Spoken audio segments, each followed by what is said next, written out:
The grand ballroom glittered with gold lights and crystal chandeliers, but Edward Hale barely noticed. He had hosted dozens of parties like this. Music played, glasses clinked, people laughed too loudly. For him it was all noise. Then the door at the far end opened, and everything inside him went still. A young woman stepped in carrying a silver tray. She wore a plain gray dress and a white apron. Her name was Clara Brooks, one of the household maids. Edward had seen staff come and go for years, but he could not recall ever noticing her before. This time he noticed. Clara's dark hair was tied back in a loose knot. A single wisp had slipped free and brushed her cheek. She moved quickly, quietly, her eyes lowered as she balanced the tray. She didn't try to impress anyone. She seemed almost unaware of the glittering crowd. Edward's breath caught. 4 years nothing had surprised him. No business deal, no elegant guest, no grand performance. Yet the simple sight of Clara sent a sharp jolt through him, as if a long silent part of his heart had suddenly woken. He followed her with his eyes as she wove between guests. Around him the party swirled on, but he heard only the soft tap of her shoes on the marble floor. He had to be sure it wasn't his imagination. Edward stepped away from the circle of investors and society women. He crossed the room slowly, his chest tight. Clara reached a side table and set down the tray. When she turned, their eyes met, just for a heartbeat. A quiet spark passed between them. She blinked and looked away, but the moment had already burned itself into Edward's thoughts. "Edward, there you are," a loud voice called. It was Charles Mason, a business rival, pushing through the crowd with a grin. Behind him, a reporter lifted a camera. The flash burst across the room like lightning. Startled, Clara flinched. The tray rattled. Edward moved without thinking, reaching her side before the second flash. "Are you all right?" he asked. She nodded quickly, though her hands trembled. "I'm fine, sir." Before he could say more, another maid hurried toward them. Her name was Beth, sharp-eyed and quick to gossip. She stopped, glaring at Clara, then at Edward. In her hand she held a folded sheet of paper. Beth raised her voice so everyone could hear. "Mr. Hale," she said, her words slicing through the music, "perhaps you'd like to explain this." Gasps rippled through the crowd. The music faltered. All eyes turned toward the small piece of paper waving in Beth's hand. Edward felt the room tighten around him. Clara's face drained of color. What secret could that paper hold? And why did Beth look so certain it would ruin them? The chandelier lights flickered once, and the ballroom fell into a heavy silence. The music stopped completely.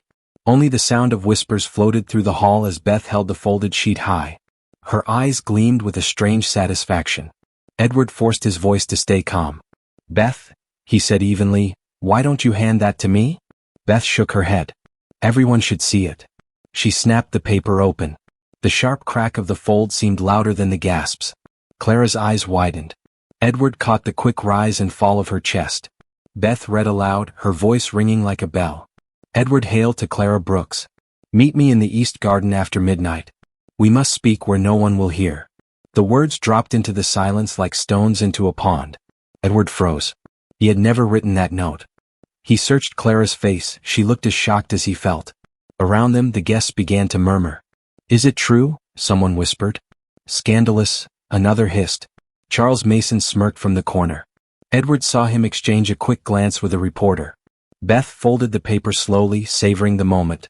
"This was left on Clara's pillow," she said. "I found it myself." Clara finally spoke, her voice trembling. I don't know how it got there." Edward stepped closer to her. "And I did not write it," he said firmly. "Someone wants trouble." Charles chuckled. "How convenient," he said loud enough for everyone to hear. The powerful Edward Hale suddenly denies his own words. Cameras flashed again. The sharp white light cut across Clara's frightened face. Edward moved instinctively, placing himself slightly in front of her. The crowd pressed in, eager for a scene. Edward felt a slow, cold anger rising. He turned to Charles. "You have something to do with this?" Charles spread his hands. "Me? I'm only watching the show." Before Edward could reply, Clara suddenly gasped. She was staring past the crowd toward the far entrance of the ballroom. Edward followed her gaze, and saw 2 uniformed police officers step inside. Their dark coats glistened with rain. The guests parted like a wave as the officers strode toward them. The taller officer lifted a hand. "Edward Hale?" he asked, his voice steady and official. "Yes," Edward said. "You need to come with us," the officer said. "Now." The room burst into a storm of whispers. Clara clutched the edge of her apron. What? What's happening? She whispered. The officer's expression didn't change. You're wanted for questioning about a missing document from the city treasury. A shock ran through Edward. The city treasury? What are you talking about? That's all I can say here, the officer replied. Charles's grin widened. Beth's eyes flickered with triumph. Edward looked once at Clara. Fear and confusion mirrored his own. The officer stepped forward and held out a pair of handcuffs. Gasps rippled through the crowd as the cold metal glinted in the chandelier light. The ballroom buzzed with whispers as Edward felt the steel of the handcuffs lock around his wrists. The cold bite of the metal startled him, but he kept his chin high.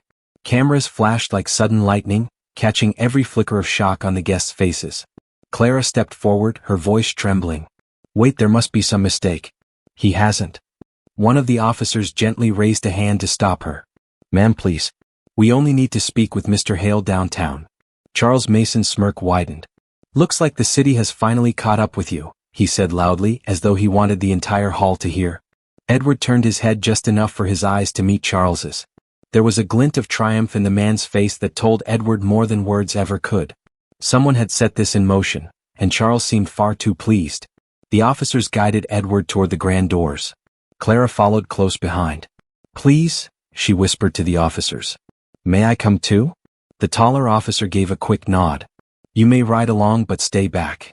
The night air outside was damp and heavy with mist. A black police car waited with its lights flashing faintly. As Edward slid into the back seat, he caught sight of Beth standing at the doorway of the ballroom. She held the folded note tight against her chest and watched him go, her eyes bright with something that looked like victory. At the station, the officers led Edward into a small, plain room. A single desk, 2 metal chairs, and a buzzing overhead light gave the space a sharp, cold feel. Clara was allowed to wait in the hall. She pressed her palms together, pacing. An investigator entered with a folder tucked under his arm. Mr. Hale, he began, setting the folder on the desk. Earlier this evening, a highly confidential city document went missing from the Treasury archives. Your name is on the list of people who had access to it. Edward leaned forward. I have no reason to steal from the city. I didn't even know about this document. The investigator opened the folder and slid a photo across the desk.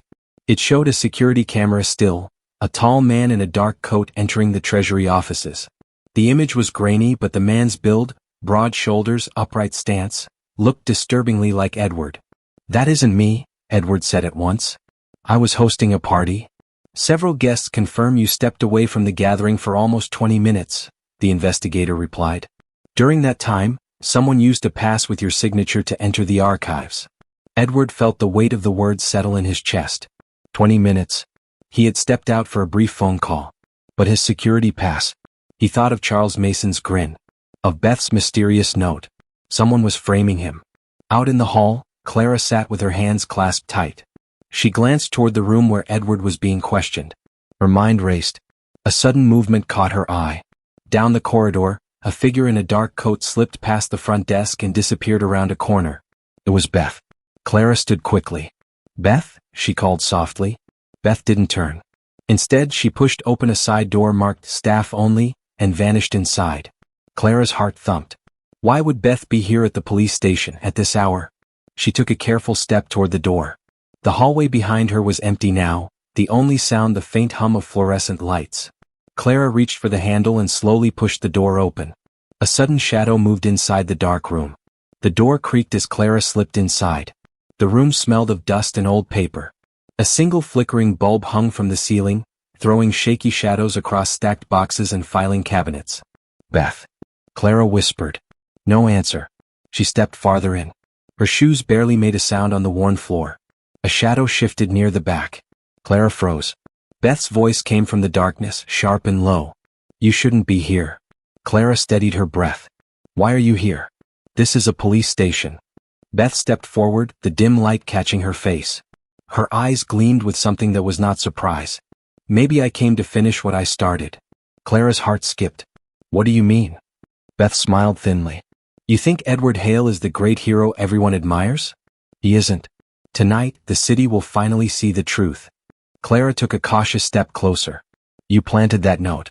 And the photograph, someone made it look like Edward. Beth tilted her head, pleased that Clara had guessed. Clever girl. But you're too late to stop it.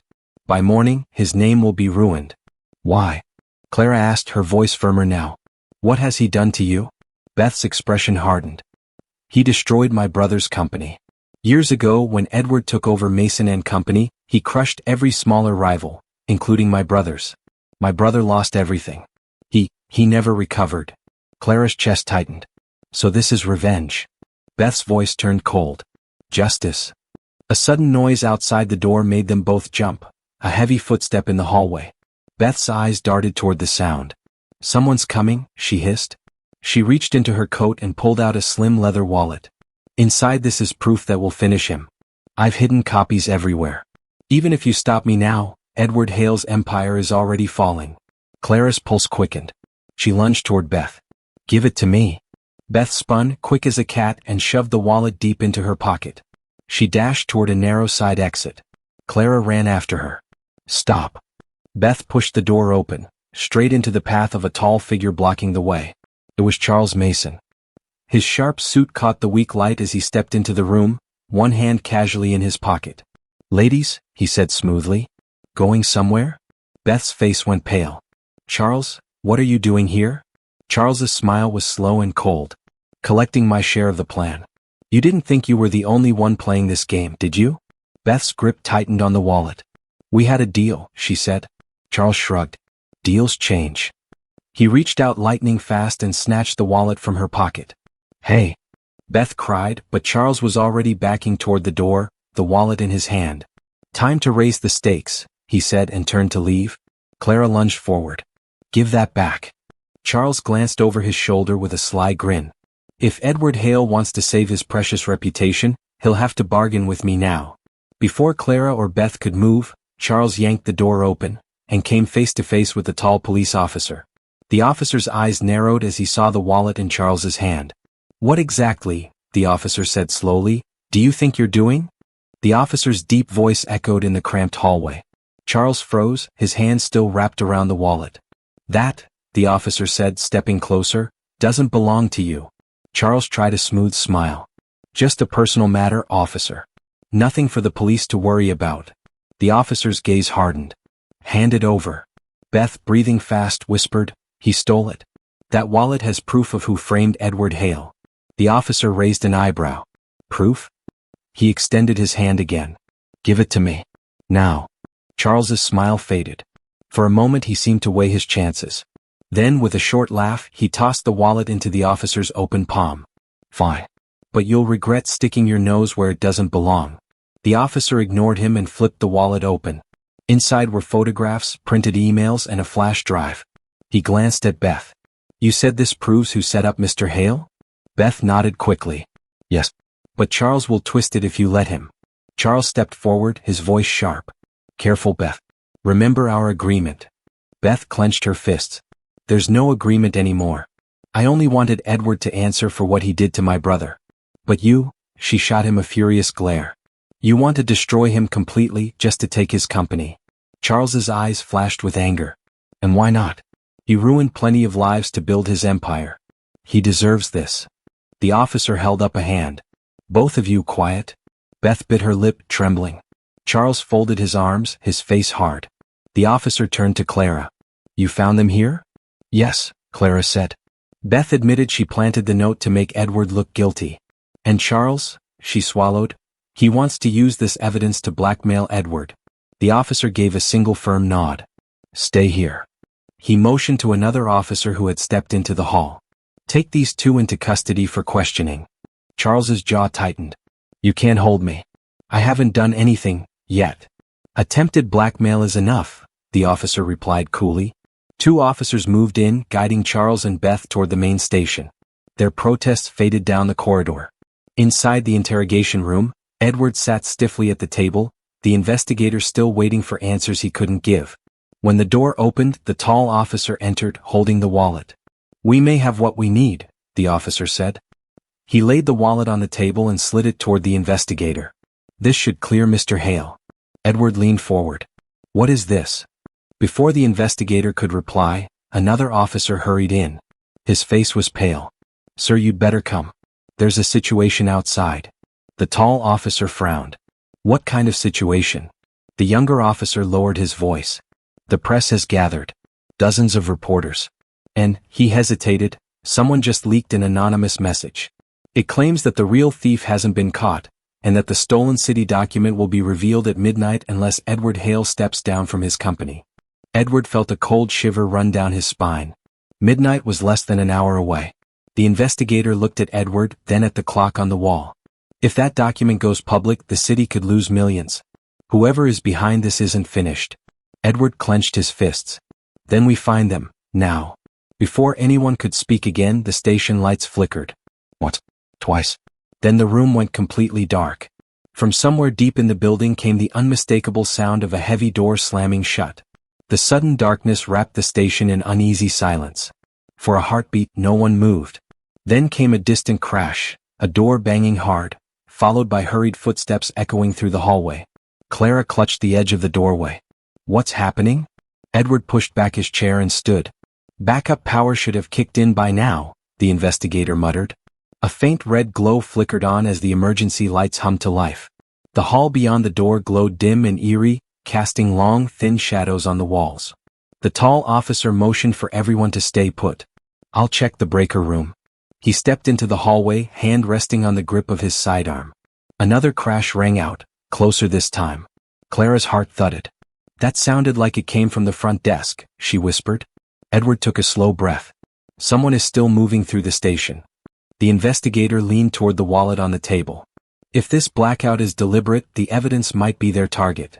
Edward snapped the wallet shut and slipped it inside his suit jacket. Then I'll keep it with me. The door to the room rattled suddenly as if someone on the other side was trying the handle.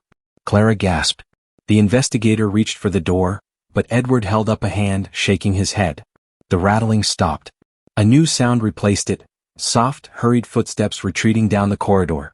Edward moved to the doorway and peered into the dim hall. A shadow flickered around the far corner, tall and lean, moving fast. Stay here, he told Clara, but she grabbed his sleeve. I'm coming. I can't just sit and wait. He hesitated only a second, then nodded. Stay behind me. They followed the sound through the half-lit station. The emergency lights cast pools of red along the floor. Somewhere ahead, a door squeaked open and shut. Edward quickened his pace. He pushed through a swinging door into the records room, a maze of tall shelves and filing cabinets. The figure stood near the back, half hidden by the glow from a single emergency lamp. A long coat hung from his shoulders. He turned slightly and Edward's stomach tightened. Charles Mason, Edward said, his voice hard. Charles looked over his shoulder with a cool smile. You didn't think it would be that easy, did you? Edward stepped forward. You're already caught. The police. We'll have nothing, Charles interrupted. That wallet is only half the story. The real document, the one from the city treasury, is right here. He lifted a small, sealed envelope. Even in the dim light, the official city crest gleamed. Clara's eyes widened. You stole it. Charles gave a low laugh. Borrowed. And unless Edward Hale resigns by midnight, this will be in every newsroom in the country. The city will fall into chaos, and so will your empire. Edward felt the weight of the wallet inside his jacket. You'll ruin thousands of innocent people just to hurt me. That's business, Charles said coldly. Your kind taught me that. Behind them, the records room door opened quietly. The tall officer stepped in, weapon drawn. Charles Mason, he said, his voice steady. Put the envelope down. Now. Charles didn't flinch. He raised the envelope higher, his eyes locked on Edward. Make your choice, Hale. Step down or watch the city burn. The officer edged closer. Don't do it, Mason. Charles's grin sharpened. He slipped the envelope halfway into his coat pocket. Midnight is only minutes away. The wall clock ticked loudly in the heavy silence. Edward took one slow step toward him. You don't have to do this, he said, his voice low. Charles's hand tightened on the envelope. The officer inched forward, finger near the trigger. Then, from somewhere outside the station, a long wail of sirens pierced the night, growing louder and closer. Charles's eyes flickered toward the sound. And in that heartbeat of distraction, the officer lunged. The officer launched himself forward. Charles twisted, trying to shield the envelope, but the officer's grip closed on his arm like iron.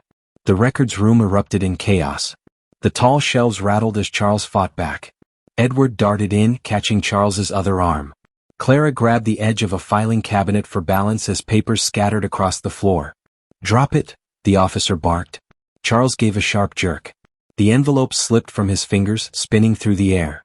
Clara lunged and caught it just before it hit the ground. Charles stopped struggling. His chest rose and fell in short, furious bursts. The officer snapped a pair of handcuffs around his wrists. "You don't understand," Charles shouted. "He ruined my family, he deserves this." Edward looked at him steadily. "Revenge won't rebuild your brother's life. It will only destroy your own." Charles sagged against the officer's grip, his defiance fading into silence. Minutes later, the station's power flicked fully back to life. Bright white light chased away the red shadows. Officers filled the hallway, taking Charles into custody. Beth, already in a holding room, watched in stunned silence as Charles was led past her. The investigator examined the sealed city envelope. "Intact," he said with relief. "The city funds are safe." Edward turned to Clara. "You caught Beth. You followed her. And you saved this." He nodded to the envelope. "You may have saved my name and the city's." Clara flushed, lowering her gaze. "I just couldn't let them hurt you." The tall officer stepped forward, offering Edward a firm handshake. "Mr. Hale, you're free to go. The evidence clears you completely." Edward took the officer's hand, then looked at Clara. For the first time that night, he felt the tight knot in his chest begin to ease. Outside, dawn was breaking. A pale streak of gold edged the horizon. Reporters still waited, but their questions shifted the moment the officers announced that the real thief had been arrested. Edward and Clara stepped past the flashing cameras. The chill of morning air felt almost gentle after the night's chaos. He paused at the top of the station steps. "Clara," he said quietly, "when all of this started, I thought I'd lost everything. But tonight showed me what truly matters." She met his eyes. "And what is that?" "That some things," he said, his voice warm and steady, "are worth more than all the wealth in the world: truth, loyalty, and the people who stand beside you when the world turns dark." Clara smiled faintly, the early light soft against her face. Edward offered his arm. She placed her hand lightly on it. Together they walked toward the waiting car as the first rays of sun spilled across the city. For the first time in years, Edward felt a quiet certainty. No matter what storms might come, this was the beginning of something far stronger than power or money. If this story thrilled you, don't keep it secret. Subscribe, like, share, and drop a comment.